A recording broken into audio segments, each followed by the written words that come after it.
Dri ao quadrado. Conversando sobre oncohematologia de forma simples e leve.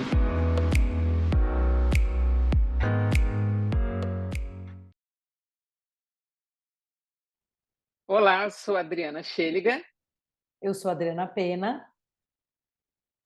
e hoje você está aqui no Dri ao quadrado. Dri, Hoje nós vamos falar de um assunto difícil e que é muito uhum, para os nossos colegas profissionais da saúde, que é como uhum, dar ou, se a gente se habitua ou não a dar notícias difíceis, notícias ruins e tal. E aí eu queria começar uhum, rapidinho, assim, contando sobre um caso sobre isso. Eu fiz uma pós-graduação em doença linfoproliferativa na Suíça. E nessa pós-graduação tinha gente do mundo inteiro. E a uhum, gente falava sobre muitas coisas, não era só sobre as doenças, os tratamentos, enfim, né? Os assuntos eram amplos e eu acho isso que foi uma das coisas que foi muito legal. E num determinado momento, uma das aulas era justamente falar sobre como dar notícias ruins, né? Como você aborda o paciente para falar de uma recidiva, de uma recaída, ou de uma chance de, né? Ou de uma uhum, impossibilidade de continuar um tratamento, enfim. E essa discussão foi muito legal porque era como? Era um médico que é geriatra e que fala muito sobre final de vida e tal. E ele criou um programa de ensino, de conversa sobre finais de vida e notícias difíceis, que é junto com uma atriz. Então, hum, o que eles fazem? Eles fazem uma dinâmica onde você, né, a atriz traz uma questão e você tem que saber lidar naquela hora ali com aquela questão. E aí tinham várias coisas que a gente tinha que fazer em grupo, discussões em grupo e tal, e depois tinha uma performance. E aí a atriz estava lá, e aí o caso era assim, ela tinha meloma, a atriz, e ela tinha recaído recente, e você tinha que dar a notícia da recaída, e já era uma linha avançada de tratamento, e dizer para ela que provavelmente não tinha mais possibilidade de tratamento e tudo. Tudo isso em inglês, né? Porque a pós é toda em inglês, porque gente do mundo inteiro. E aí o que eles faziam? Um começava, depois eles trocavam, chamavam o outro, daí o outro fazia também e ia fazendo. E aí uma das pessoas, e aí cada vez que um fazia, os outros diziam o que achavam que tinha, como tinha sido a performance daquela pessoa. E aí isso foi muito legal porque mostrou como as pessoas falam disso, né? E como o fazer aquilo no dia a dia é o que traz para você, né, a segurança de falar sobre aquilo de uma maneira aberta e menos difícil ou mais tranquila. E aí eu me lembro que eu sentei lá e falei para a pessoa, e desse jeito latino nosso, né, Dri? Então eu tinha um monte de uhum. europeu lá, e aí peguei na mão da atriz, segurei na mão, né, olhei no olho e tal. E aí, quando acabou a minha performance, uma das pessoas levantou a mão e falou: eu queria te perguntar primeiro assim, como você faz isso? Eu falei: bom, eu fico fazendo isso há mais de 15 anos. Um. Dois, eu acho que tem uma coisa de que fica muito interessante para vocês o jeito que eu faço, mas é o meu jeito de ser dentro da minha cultura. Sim, Isso é exatamente. cultural, né? Então eu Uhum, aprendi a ser assim a minha vida inteira. Eu sou uma pessoa que encosto nas outras pessoas, que pego na mão, né? Que se o paciente deixar, eu abraço. Então é cultural. Então o meu toque, o meu jeito de falar, de olhar no olho, de ser sincero, é muito cultural uhum. também. Mas dar notícia É, ruim é fácil, né? não, e você É sabe que é fácil. interessante? A primeira vez que eu fui a um congresso internacional foi em 99, em Atlanta. E naquela época tinha um médico de Indiana, Dr. Einhorn, que é muito importante, um oncologista assim de uma importância tremenda, porque é ele que incluiu a cisplatina no tratamento do tumor de testículo, enfim, é um cara muito importante. E ele estava desenvolvendo um protocolo e fez um questionário com vários médicos e depois publicou. E hoje a gente tem um protocolo internacional chamado Protocolo SPIKE, que é o protocolo de má notícias. Eu estou aqui com ele aberto só para ver, porque SPIKE é uma sigla, né? Uma sigla. É um mnemônico, né? É, SPIKE. IS. Então, o que ele é? Um S, Setting Up Interview, ou seja, planejar, ensaiar a conversa mentalmente, já que é uma situação de estresse. Você tem, então, ou seja, o médico, quando ele vai dar a má notícia, que ele já sabe, Que ele já né, na tem maioria das conhecimento. vezes, ele tem que ter uma programação. E eu me lembro que eu fiz exatamente. É interessante que você contou essa história, mas eu fiz exatamente esse treinamento quando eu era coordenadora da residência médica no INCA com os meus residentes. Maravilhoso. E um dos treinamentos é, primeiro, nessa questão da programação, você vai tentar e ficar na mesma altura do paciente. Você nunca pode dar uma má notícia de cima para baixo. Então, o ambiente é uma coisa. Você vai chegar, vai trazer o doente no consultório, vai sentar e vai ficar na mesma altura. Isso já dá Humanização. um exemplo de que você está ali junto, né? Você não tem hierarquia, você está ali junto. Então, uma delas é exato, você se preparar. Depois, a P de percepção, perceber como é que está o paciente. Por exemplo, se você está com um resultado de um exame, como, por exemplo, um PET-CT, e que, infelizmente, o doente progrediu, e que você já sabe, que você já se programou mentalmente, você tem que sentir como é que está o doente para saber como você vai dar essa notícia. Se aquele momento é o momento de dar a notícia por inteiro. Isso é uma característica também, como você falou, cultural. O brasileiro ele tem uma coisa de abraçar mais do que alguns. Por exemplo, o americano não. Chega lá, pá, PET progrediu, acabou, enfim. Né? É aquela história do gato subir no telhado, né, Dri? Olha, seu Exato. gato subiu no telhado, seu gato caiu do telhado. A gente vai indo por partes, né? Depois do SPIKE, SPI, e de invitation em inglês, que é convite, é quando o paciente diz que quer saber. Doutor, o senhor está com o meu exame de PET-CT, eu quero que o senhor me diga tudo. Então, você tem que ver se o doente também quer saber. Ou ele pode dizer, eu não quero saber. Isso acontece também, né? Depois tem K de knowledge, knowledge é conhecimento, informação, dizer ao paciente que você não tem uma boa notícia para dar. Talvez usar a palavra, olha, eu tenho uma má notícia para lhe dar, não é a melhor forma. Você vai dizer, olha, eu tenho uma notícia para lhe dar, mas a notícia não é tão boa quanto eu gostaria de ser. Tem maneiras da gente dizer para o paciente que ele tem uma má notícia, né? Depois tem o SPIKE, SPIKE, de emotion, que é abordar as emoções dos pacientes com as respostas de uma maneira, assim, também abraçando o paciente no sentido de que ele vai te dizer, eventualmente, que ele não gostou de receber aquela notícia, ou ele ficou muito triste, ou ele está muito emocionado. Você tem que sentir, porque às vezes a notícia ele já estava esperando, mas aí você observa que na resposta ele ficou muito surpreso, pode ficar muito difícil para ele. E S no final, né? SPIKE, SPIKES, que é de estratégia e sumário, você vai ter que dar. Se você sentir se o paciente está preparado para receber a notícia, dizer para ele quais são as opções que ele tem diante dessa notícia ruim. Qual é o plano, porque né? às vezes uma má notícia vem junto com uma boa notícia. Vou dar um exemplo. Dar um exemplo recente. Um paciente, nos seus 60 e poucos anos, um linfoma do manto, que a gente sabe que é uma doença rara, mas não é uma doença que às vezes tem uma evolução muito ruim, tratou, transplantou, mas a doença recidivou.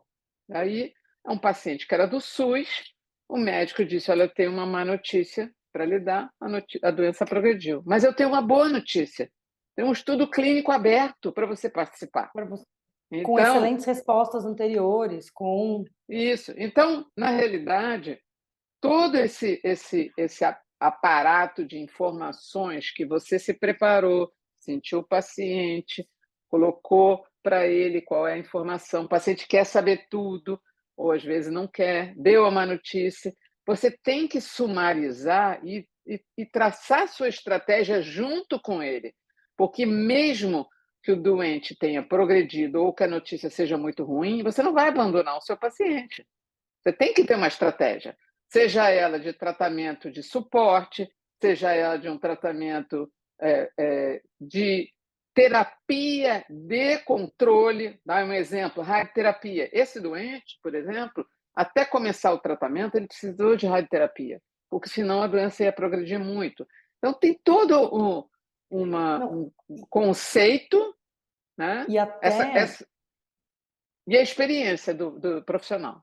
Não, e eu acho que até quando você fala da coisa de dar notícia ruim, né? Às vezes a notícia é ruim, mas é assim, ó, olha, sua doença progrediu, mas tem tratamento, Isso, né? Seu PET veio com uma alteração, mas a gente não fez a biópsia ainda. Então, é saber exatamente isso. também como você vai colocar aquilo, né? E eu acho que dar notícia, assim, uma das coisas que as pessoas falam, você já deu tanta notícia ruim que agora você já está habituado. Nunca a gente está habituado. Nunca, A partir do momento que você passa a estar completamente habituado e a notícia ruim não te abala, é você que precisa do tratamento e do acompanhamento. exatamente, exatamente. Tem alguma coisa errada com você, porque eu sempre Uhum. falo isso para os residentes. Seja próximo e se importe o suficiente com o paciente para tratá-lo bem, para que o que acontece com ele ter um impacto na sua vida que faça com que você consiga devolver aquilo de alguma maneira para ele em benfeitorias, vamos dizer assim, não importa quais que elas sejam, e tenha um distanciamento suficiente para que o seu é, é, a sua relacionamento com o paciente não impeça você de tomar decisões difíceis e de Isso. dar notícias ruins e de estar ali perto, né? Então, notícia ruim é sempre difícil. Sempre. Recentemente, a gente perdeu aqui em São Paulo uma hematologista muito querida, Uhum. e quem ficou responsável por, no dia seguinte que ela faleceu, atender os pacientes dela, fui eu e uma outra colega que trabalhávamos com ela. E Uhum. a gente teve que dar a notícia para os pacientes. Então, notícia ruim não é só notícia sobre o diagnóstico do paciente. Uhum. Tem outras notícias Exato. ruins também.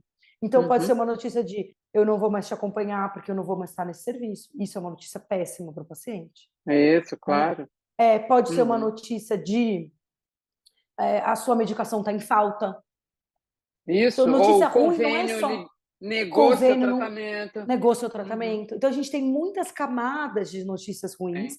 e que a gente tem que saber como é isso, planejar, vou dar a notícia, mas o que nós vamos fazer com essa notícia? Uhum. Então, lá a nossa estratégia nesse dia foi assim, olha, infelizmente, a gente perdeu, né? Vocês não vão mais ser acompanhados, infelizmente ela não está mais aqui com a gente, mas a gente vai providenciar pessoas que vão te acompanhar, a gente vai estar aqui o tempo inteiro junto com vocês, vocês não estão abandonados, né? Porque isso, E assim, às vezes, os pacientes nos surpreendem. surpreende. Ao contrário, né? Eu vou dar um Sim, exemplo. Foi na época que eu estava fazendo residência, eu, ao mesmo tempo, era staff do Hemorrio, como hematologista, e estava fazendo minha residência em oncologia no INCA. Os hospitais são próximos, assim, uma distância de 300, 400 metros, e eu ficava uma parte lá, uma parte aqui, enfim, era muito difícil. E uma vez eu estava na pediatria, porque a minha intenção inicial era fazer onco e hemato pediatra, e eu tinha acabado de voltar da minha licença maternidade do meu primeiro filho. nossa. E eu estava com uma criança com uma PTI que sangrou no sistema nervoso central. Depois de horas lutando entre conseguir uma ressonância, levá-la para o CTI, tentar fazer alguma coisa para reverter esse quadro, a neurologista me disse que a doente tinha morte, a criança tinha uma morte cerebral. E eu tive que dar notícia para a mãe, tanto eu quanto a neurologista, e eu não conseguia assimilar aquilo muito bem. Eu estava muito frustrada com aquele caso. Como uma doença benigna poderia levar à morte de uma criança de 4 anos. Aquilo foi muito difícil, mas a coisa mais incrível que aconteceu foi quando, depois de tudo, eu fui sentar na escada do hospital para chorar, porque eu estava realmente muito frustrada. A mãe da criança veio me consolar. Ou seja, nunca, como é que eu ia poder imaginar que numa situação dessa, de tanta dificuldade, que é passar para a mãe que o seu filho tem uma morte cerebral e que eu não vou ter mais nada para fazer, a mãe vai me consolar: doutora, a senhora fez de tudo que era possível, nada deixou de ser feito, a senhora não pode ficar assim, outras crianças precisam da senhora. E aquele foi realmente talvez o momento mais difícil da minha formação como médica. Eu ter sido consolada pela mãe de uma criança com Mas uma doença. Mas isso, Dri, por outro lado, mostra como você fez uma boa conexão com essa família. É. Porque se você não tivesse uma boa conexão, essa mãe não ia nunca ligar para você, entendeu? Mas você fez uma Uhum. boa conexão, você conseguiu passar a sua empatia, a sua compaixão, né? O estar ali presente o tempo todo e mostrar que foi feito de tudo mesmo. E essa mãe entendeu isso a ponto de te dizer o que ela estava fazendo era te dizer obrigado por cuidar do meu filho ou da minha Isso, filha, é, do jeito que isso. você cuidou, Uhum. e tá tudo bem você ficar chateada, mas tá tudo bem desse lado aqui também, sabe? Então, eu acho que quando a gente também dá notícias ruins, né? Quando a gente dá uma notícia ruim num contexto isolado, é muito mais difícil. Então, eu me lembro quando a gente era residente no pronto-socorro, né?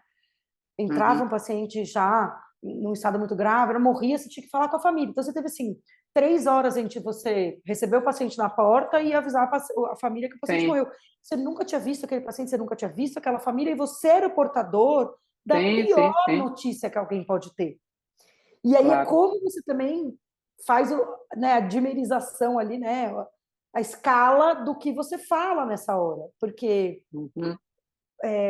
a gente é capaz de se colocar no lugar da pessoa, mas muito mais quando a gente já conhece aquele paciente, quando a gente já trata há um tempo, quando a gente já Sim, tem sim, é muito contato com a difícil. família, é muito mais fácil. Quando Uhum. você vai dar uma notícia aleatória, assim, pode parecer que é mais fácil, não tem nada a ver com isso. Não é. É Tem. sempre, sempre difícil. Então, Por notícia isso ruim, que má notícias, a notícias forma com difíceis. que as notícias difíceis que são dadas pelos médicos aos pacientes e aos seus familiares tem muito também da experiência do profissional. Isso é com o tempo. Mas a empatia diante desse quadro, eu acho que é uma característica muito especial do povo brasileiro, que tem uma forma de um modo geral, a medicina brasileira é a mais humanizada. Eu tenho essa. Acolhedora. Ela é mais acolhedora, eu tenho certeza absoluta disso, por quê? Porque eu tenho familiares que moram fora do país, a irmã do meu marido mora nos Estados Unidos, ela e o marido, sempre que precisam de alguma coisa, entram em contato comigo, com meu marido, porque sabem que nós vamos explicar de uma forma diferente. Então, eu acho que isso uma forma muito boa dos médicos, de um modo geral.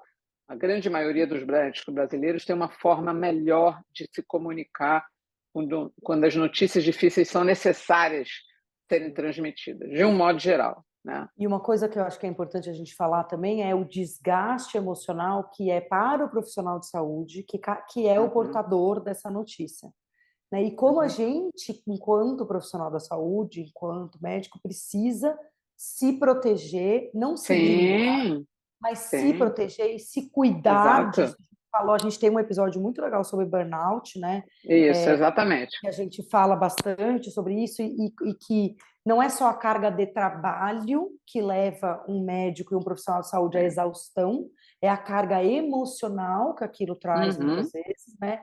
Então a gente tem até já rankings das especialidades que tem mais certo. burnout e tal, e são as Uhum, especialidades geralmente em que as notícias são mais difíceis, né, e que os diagnósticos são uhum, mais graves e tal. Então, uhum. a gente, como profissional de saúde, também tem que saber se proteger dessas notícias ruins, saber que as notícias ruins vão acontecer, a gente vai ter que ser o portador delas, e como que Uhum. no nosso dia a dia a gente pode ter enfrentamento para isso também, né, Dri? Porque isso também é importante. A E, gente não pode, e é não, mas eu sou forte, interessante, vou dar a notícia e pronto. Não é assim que funciona. claro, e é muito curioso, você já deve ter ouvido falar isso de outros colegas, ou mesmo outros profissionais aí, nossa, doutora, eu não sei como é que a senhora aguenta, essa sua profissão é muito difícil. Eu sempre que me fazem esse comentário, eu gosto do que eu faço. É. Essa é a primeira coisa. Se você não Sabe o que eu gostar, respondo, Dri? Eu falo, ah, difícil é ser dentista. Porque é isso, assim, eu essa, nunca seria dentista, mas Deus o me dentista deve livre. achar difícil ser eu. É claro, é claro. Então eu sempre digo, olha, a primeira coisa é gostar do que você faz. Então, assim, por mais isso é tão verdade que todo ano a gente vê tem um residente que não aguenta e não continua. E está tudo bem, E tá tudo bem. tá? Eu me lembro que eu tive uma colega de residência, faltava 6 meses para acabar a residência de onco, que eram 3 anos, e ela desistiu. Hoje ela é dermato e está Tudo tudo bem. bem. Por quê? Aí Porque ela é médica, ela não tinha condições psíquicas de continuar naquela especialidade. E olha que era uma época, quando eu fiz oncologia, a gente não tratava metade dos doentes que a gente trata hoje. A gente não tratava câncer de pulmão, não tratava câncer de colo metastático, não tratava câncer de mama com metástase cerebral. Isso tudo era, digamos assim, o universo de opções terapêuticas era muito menor. Os últimos 20 anos na oncohematologia e nos últimos 5 anos em hematologia, a gente teve um salto de qualidade que a gente pode continuar sendo o que a gente faz, empolgada com as opções terapêuticas sim. de que a gente pode melhorar a vida dos nossos doentes, mesmo que tenha que dar mais notícias. Eu vou dar um exemplo agora, muito recente, está todo mundo acompanhando, o caso da Fabiana Justus, que é aquela moça que nós estamos em abril, a doença dela começou a ser tratada em janeiro, ela já transplantou e a medula dela já pegou. Ou seja, isso é uma coisa assim, é claro que é um cenário ideal, não vai acontecer com todo mundo, porque nem todo mundo tem doador, nem todo mundo tem uma opção de terapia como ela teve, mas uma doença muito grave e que você pode dar boas notícias. Então, Sim. eu acho que, do ponto de vista do público, o que ela passa é muito bom, no sentido de tenham um pensamento positivo, há uma possibilidade, tem uma luz no final do túnel, mesmo sendo uma notícia ruim. Não, e eu acho que é isso, assim, as pessoas olham para a nossa profissão, né, o que a gente escolheu de especialidade, e para outros também, né, que fazem também especialidades difíceis e que têm diagnósticos difíceis e doenças crônicas e doenças, às vezes, incuráveis e tal, mas a gente tem que entender também que a gente não vive só de má notícia, a má notícia é a exceção, Ah, na verdade. sim, A gente exatamente, vive muito de exatamente. boa notícia, porque Olha, vou senão a dar um gente... exemplo. Eu tenho vários, vários pacientes, principalmente pacientes jovens, que tratam, por exemplo, uma doença linfoproliferativa, como linfoma Hodgkin, linfoma não Hodgkin, que ficam curados, cujos filhos depois nascem, que são meninas, são Adriana, Adriana Vitória, Vitória. Isso são vitórias, né? Adriana Vitória, então é ótimo, né? Eu tenho uma paciente que é Adriana Adriano, Vitória. Adriano, Adriano, eu tenho um paciente que ele é policial federal, ele trabalha policial rodoviário federal, ele se chama Adriano, e outro dia ele fez contato comigo, doutora, lembra de mim? Eu precisei fazer um transplante. Ele é um homem, uma vida normal, isso é que é a coisa mais maravilhoso. feliz que a gente Então, recebe, né? então eu acho que é isso, a gente fala muito de É. notícia difícil é difícil de dar.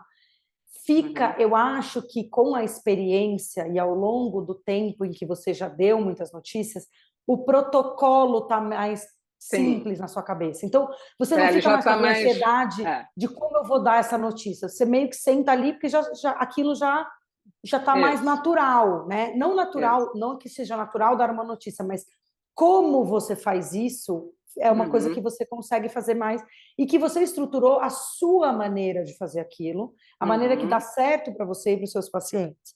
né? Então, a experiência te traz isso, mas a experiência não traz uma anestesia em relação ao que você sente cada vez que você dá uma notícia ruim.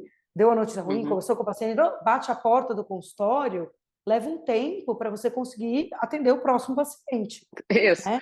Você tem que sair, tomar um cafezinho, bebe uma água, lava o Mudar de rosto. assunto. Isso, Mudar de assunto para conseguir continuar ali. Então, não fica mais fácil. Mas não é só disso que a gente vive também. A gente vive também de Não, a gente boa, tem muitas ainda bem. vitórias, muitas É, vitórias, sim. muitas vitórias. Senão, a gente não continuaria aqui, né? Não continuava, ou até continuava, Vai. porque, né, é isso que a gente escolheu para fazer e tal, mas com mais dificuldades. Então, a gente ainda tem muitas Exatamente. vitórias. E dar notícia ruim é sempre difícil, mas é isso que a Adri Isso aí. falou. Tem protocolo, tem como você estudar, como você aprender a dar essas notícias ruins. É muito cultural também, né? Totalmente. Carregado da cultura de onde você é muito do jeito que você foi criado, se você é uma pessoa mais extrovertida, introvertida, expansiva ou não, Isso, né? E claro. tá tudo bem, e cada um tem um jeito e não tem jeito certo e errado, né, de você Exatamente. abordar um paciente com uma notícia mais difícil. Mas Isso aí. é preciso a gente também se cuidar em relação a essas notícias, né, Dri? Perfeito. Então tá Ok. bom. Então é isso. Então, até a próxima. Beijo. Até. Tchau. Tchau, tchau.